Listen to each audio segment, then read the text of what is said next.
कैक 1000 वर्षांपूर्वीपासूनचं देवस्थान हे राखणदार आमचा सगळ्यांचा भला करे महाराजा.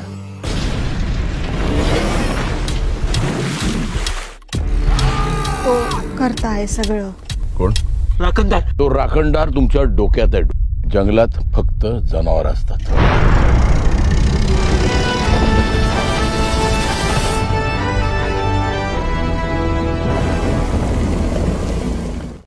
मंडळी नमस्कार. 2 दिवसांपूर्वी दशावतार हा सिनेमा सर्व प्रेक्षकांच्या भेटीसाठी आलाय.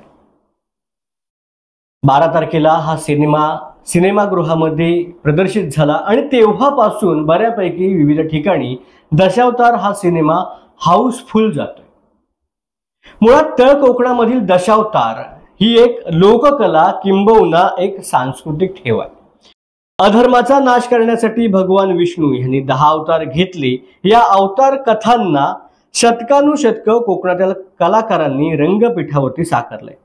लोकांच्या मनामध्ये श्रद्धा, धैर्य आणि नैतिकता ह्या दशावतार नाट्य प्रकारामधून त्यांनी निर्माण केले. त्याचबरोबर जीवन मूल्यांचाही बोध दिला. दशावतार हा जो सिनेमा आहे तो ह्याच गोष्टी लक्षात ठेवून करण्यात आलाय. ज्या वेळेला दशावतारचा ट्रेलर हा प्रेक्षकांच्या भेटीसाठी आला तेव्हापासूनच कांतारा सोबत त्याची तुलना केली सुरू झाली की कोकणाला मिळाला त्यांचा कांतारा, मराठीला मिळाला त्यांचा कांतारा, दशावतार म्हणजे मराठीमधील कांतारा वगैरे वगैरे अशा चर्चा सुरू झाल्या. मात्र दशावतार हा चित्रपट प्रेक्षकांच्या भेटीला आल्यानंतर या चित्रपटामधील काय वास्तव आहे, चित्रपट कोणती कथा प्रेक्षकांना देतोय याबद्दल आता सविस्तर आपण जाणून घेऊया.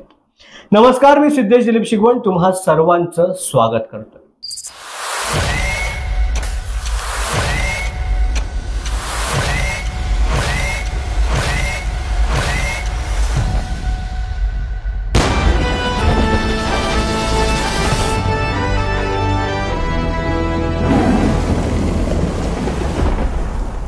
दशावतार सिनेमाची ज्या वेळेला घोषणा झाली तेव्हापासूनच सर्व प्रेक्षकांची उत्सुकता ही शिगेला पोचली होती.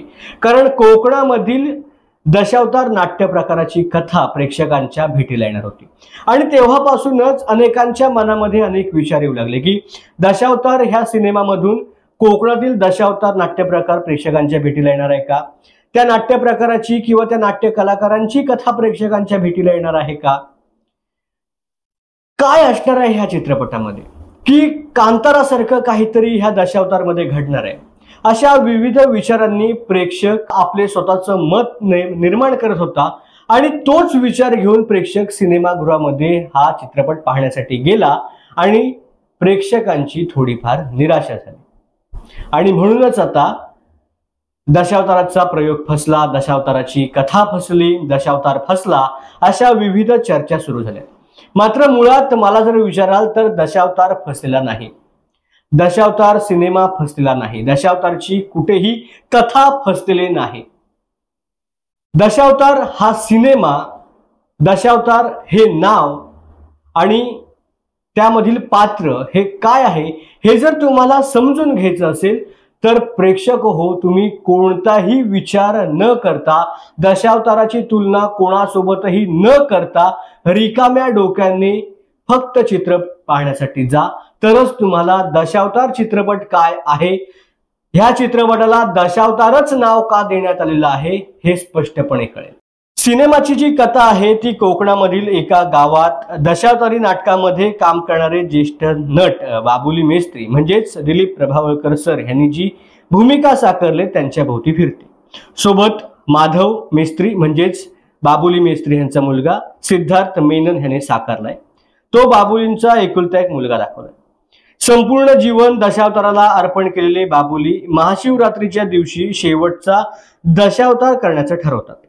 परंतु त्याच वेळेला एक मोठी घटना घडते आणि बाबुली आपल्या राखणदारासाठी, त्याच्या रक्षणासाठी दशावतारामधील विविध सोंग घेतात आणि अधर्म करणाऱ्याचा नाश करतात. पण नेमकं काय घडतं ह्याचं उत्तर तुम्हाला दशावतार हा सिनेमा पाहूनच मिळेल. दिलीप प्रभावळकर सर यांनी बाबुली मेस्त्रीची साकारलेली भूमिका, विविध रंगछटा पडद्यावरती उत्कृष्ट पद्धतीने आपल्याला पाहायला मिळतात. बाबुलीप्रमाणेच प्रभावळकर सर यांनी देखील वयाच्या 81व्या वर्षी कलेप्रती केलेली समर्पणाची भावना पडद्यावरती स्पष्टपणे आपल्याला पाहायला मिळेल. वय म्हटलं तसं चालू असतं खाली यायलाच लागले सर, या वयात सुद्धा तुम्ही क्वालिफिकेशन झालं. अगदी प्रामाणिकपणे सांगायचं तर मी आता खरोखरच प्रेक्षक म्हणून बघितले, म्हणजे नट मी ह्याच्यामध्ये आहे हे विसरून गेलो. इतक्या तुम्ही जसं बघावं तसं मी आता बघितलं, म्हणजे खूपच थ्रिलिंग होता हा ट्रेलर. आणि खरंच आपण हे काही केलंय का असं मला प्रश्न पडला. आणि सुबोध मला ते बरोबर आहे, ती भव्यता करताना पण जाणवली मला, पण त्याची सगळीच एकूण त्या प्रकारे होतं. कारण कोकणात याच्यापूर्वी मी 4-5 सिनेमे केले, एकाचं लेखन तर गुरुनीच केलं होतं, नारबाजीवाडी. पण असं कोकण मी ह्याच्या आधी बघितलं नव्हतं. इतकी कोकणाची ब्युटी, कोकणाचं आतलं सगळं जंगल, त्याची ते नद्या, सगळ्याचा वापर, सगळ्याचा उपयोग या सिनेमात सोबत करून घेतलाय. त्याच्यामुळे करताना खूप मजा आली याच्यामध्ये. सोबतीला सिद्धार्थ मेनन यांनी साकारलेला प्रेमळ माधव, मायकल डिसूजा या पोलिसांच्या रूपामध्ये महेश मांजरेकर यांनी सिनेमाच्या उत्तरार्धात केलेली दमदार एंट्री, भरत जाधव, प्रियदर्शनी इंदलकर, विजय केंकरे, रवी काळे, अभिनय बेर्डे, सुनील तावडे, आरती बडक बाळकर, लोकेश मित्तल यांनी साकारलेल्या त्यांच्या भूमिका ह्या परिपूर्ण आहेत. गुरु ठाकूर यांनी पुन्हा एकदा आपल्या संवाद लेखन शैली आणि गीतलेखनातून प्रेक्षकांना खेळवून ठेवल्याचं या सिनेमाच्या माध्यमातून पाहायला मिळतं. आणि मी सुरुवातीला म्हटलं त्या पद्धतीने की ह्या सिनेमाला दशावतार हे नाव का दिले, किंबहुना हा प्रश्न सर्वच प्रेक्षकांना चित्रपट पाहताना पडेल. मात्र जर तुम्ही चित्रपट रिकाम्या डोक्यांनी आणि शांत चित्ताने पाहिलात तर तुम्हाला प्रत्येक सीनच्या माध्यमातून बाबुली मेस्त्री यांच्या वागण्यातून, त्यांच्या भूमिकेमधून, त्यांच्या त्यागातून, त्यांच्या समर्पणातून, त्यांच्या द्वेषातून, किंवा आपण म्हणूया त्यांच्या अधर्माला नाश करण्याच्या कृतीमधून दशावतार हे नाव ह्या चित्रपटाला का देण्यात आलंय हे स्पष्टपणे समजून येईल. निसर्गाच्या आणि कातळोबा रक्षणासाठी पुढाकार घेतलेल्या बाबुलींच्या वाट्याला आलेला त्याग, सूड, शौर्य, आसक्ती, प्रेम, आत्मविश्वास हे अनुभवताना कसे येतात, गावच्या जंगलातल्या राखणदाराची साथ त्यांना कशी लाभते, कोणती अशी घटना घडते की बाबुली त्यांच्यातील दशावतार जागा करतात, ह्याची उत्तरं ह्या सिनेमात टप्प्याटप्प्याने तुम्हाला मिळायला सुरुवात होईल. पण शेवटच्या 3-4 मिनिटांमधील मशाल हाती घेतलेला प्रसंग खूप रेंगाळणारा आहे. त्यामुळे तयार झालेलं वातावरण आणि प्रभाव शक्यतो कमी होत आहे.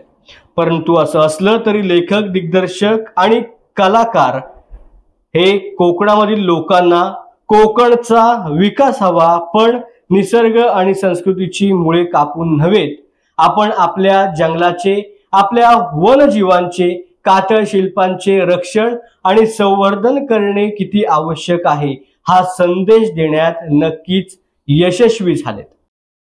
दशावतार हा सिनेमा फक्त दशावतार ह्या नाट्य प्रकाराबद्दल आपल्याला काही सांगत नाही, तर दशावतार हा सिनेमा आपल्याला आपल्या कर्तव्याची जाणीव करून देतो. दशावतार हा सिनेमा आपलं गाव, आपला निसर्ग आणि आपल्या संस्कृतीचं रक्षण करणं किती आवश्यक आहे हा मुद्दा ठामपणे सांगतो. कोकणचा विकास हवा, पण तो निसर्ग आणि परंपरेला जपतच हवा हा संदेश प्रेक्षकांच्या मनावरती ठसा उमटवण्यात दशावतार सिनेमाला यश आलंय. दशावतार हा केवळ एक लोककला आधारित चित्रपट नाहीये, तर श्रद्धा, समर्पण, संघर्ष आणि पर्यावरण रक्षणाचा विचार करणारा एक सिनेमाई अनुभव आहे. आणि त्यातच वयाच्या 81व्या वर्षी दिलीप प्रभावळकर सरांनी साकारलेली भूमिका अतिशय दमदार आहे. आणि तो जर अनुभव आपल्याला घ्यायचा असेल तर नक्कीच सर्व प्रेक्षकांनी दशावतार हा सिनेमा पाहण्यासाठी सिनेमागृहामध्ये जावं. वेळ झाले तुर्तास ह्या विषयामध्ये इथेच थांबायची. पुन्हा भेटू नवीन विषयासह. धन्यवाद.